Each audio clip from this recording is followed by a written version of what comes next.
So right now, Jared Kushner is meeting with investigators on the Senate Intelligence Committee, and you can bet that June campaign meeting with that Russian lawyer is on the list of questions for Kushner.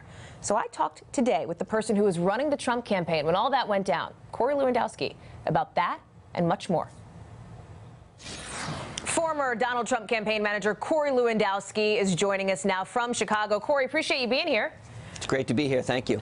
Let's start off talking about the big news of the day and, frankly, of this hour. Jared Kushner over on Capitol Hill right now being interviewed by staffers on the Senate Intelligence Committee. We know that Donald Trump Jr., Paul Manafort have agreed to be questioned later on down the road. Are you confident that we will not see any more interactions with members or reps of the Russian government from members of the Trump campaign?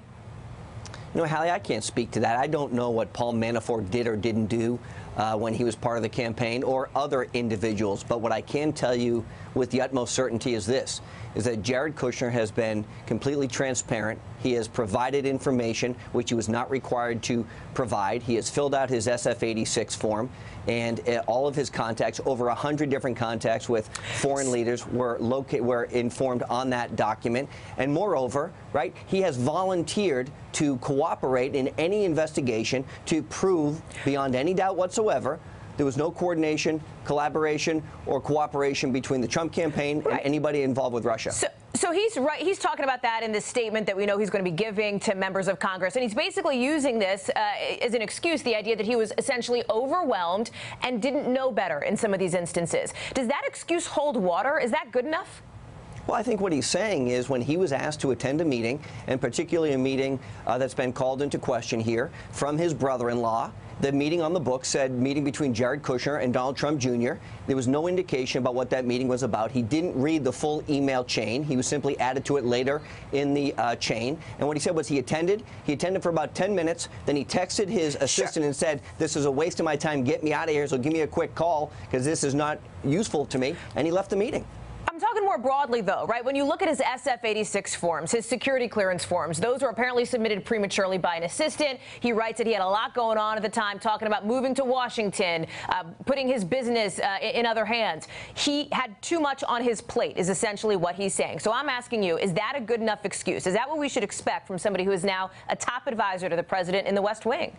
Well, I don't think it's an excuse at all, but if you look at the SF-86 form that was submitted and you look at the historical nature of the individuals who submit that, they have always been allowed to make edits and modifications to it as they're going through the process. And as you know, there's usually an interim process where you're granted the ability to have access to classified information upon further clearance that all of the information has been disclosed. And even on that SF-86 form, it was not complete. It didn't even include the president's address at the time, his home address, which everybody knows what that is, but it wasn't even on the form. So he went back, he corrected it, he listed 100 different individuals from 15 different countries who he had contact with, which is the right thing to do, and he did so voluntarily.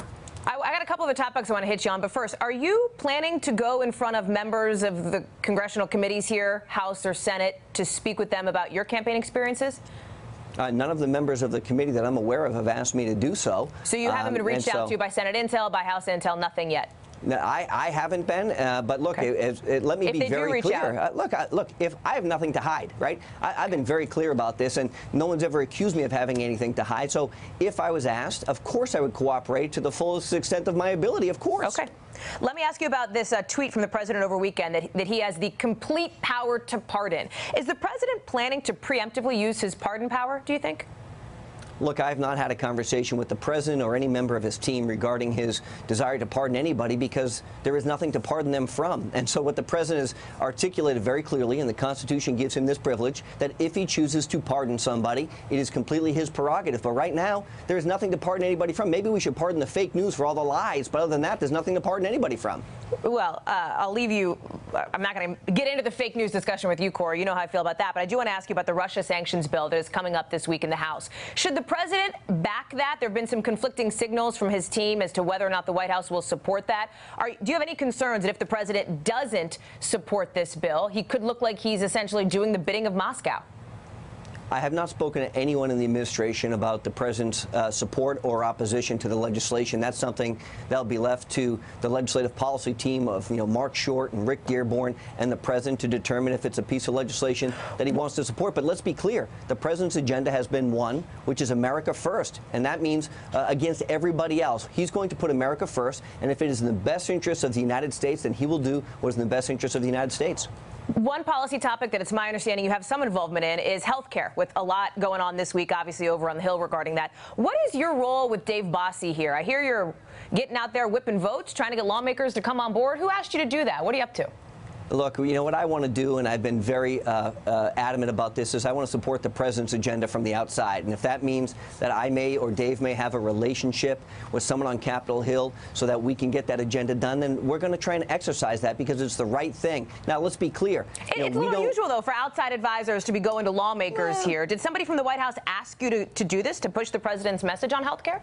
Well, look, people don't need to ask me, but what they know is that I'm a steadfast supporter, and if there is an individual that maybe I or Dave has a personal relationship with over the years, and there's a stumbling block to get his agenda done, and we can talk to them and help bridge that compromise, then great. But look, it's all the president. He's the greatest closer. I think if John McCain, and God wish him well in his health issues, if he can come back to the U.S. Senate this week, I think the president's going to put together those 50 votes. They're going to get the repeal bill done. They're going to get the vote to move forward on the procedural matter, and we're going to see repeal of Obamacare done, which is something the president's pledged to do. Before I let you go, Corey, I know have been following the developments on this staff shakeup at the White House over the last 72 hours or so. Set aside the comms department. Is Reince Priebus in trouble? Look, Reince Priebus works directly for the President of the United States, and is the President's prerogative to determine how long Reince Priebus works for. And I think what the President has said very clearly is that he wants to make sure that the leaks that are taking place in his White House are eradicated. I think Anthony Scaramucci, the new communications director, is going to come in and help to get that done and put the President's agenda forward. And if the President doesn't see the success that he wants, then he will continue to make changes. But that's a decision only the President can make. So, yes or no, then? Do you think the Chief of Staff is in trouble? I don't know. I mean, look, I think Reince has done a job there that's a very difficult job to do, and he'll be there as long as the president wants him to be there, and that's the answer. Okay, Corey Lewandowski, former campaign manager for President Trump. I think fair to call you an informal advisor, Corey. Thank you very much for being with us there from Chicago. Appreciate it. Hey there, I'm Chris Hayes from MSNBC. Thanks for watching MSNBC on YouTube. If you want to keep up to date with the videos we're putting out, you can click subscribe just below me, or click over on this list to see lots of other great videos.